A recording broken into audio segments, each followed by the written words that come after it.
کے دین کے لیے اور اللہ کی کتاب کے لیے ابراہیم علیہ السلام نے بڑی محنت کی.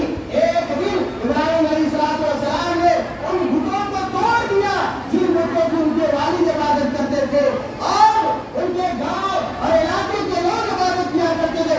بڑے ناراض ہوئے. گاؤں کے لوگ جب آئے میلہ کھیلا سے دیکھا کہ سارا بت ٹوٹا پڑا ہوا ہے سوائے ایک بت جو سب سے بڑا ہے وہ اپنی جگہ پہ باقی ہے اور چھوٹے والے جتنے بت ہیں سب ٹوٹے پڑے ہوئے.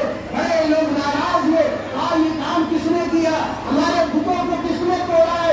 ایک آدمی نے کہا کہ مجھے معلوم ہے کہ ابراہیم نامی ایک آدمی ہے جو ہمارے بتوں کی توہین کیا کرتا ہے, گالیاں دیا کرتا ہے, اسی نے ہو سکتا ہے یہ توڑا ہوگا. خیر خدا سے کلام یہ کہ سارے لوگوں نے یہ مشورہ کیا کہ ابراہیم علیہ السلام کو آگ کے حوالے کر دیا جائے.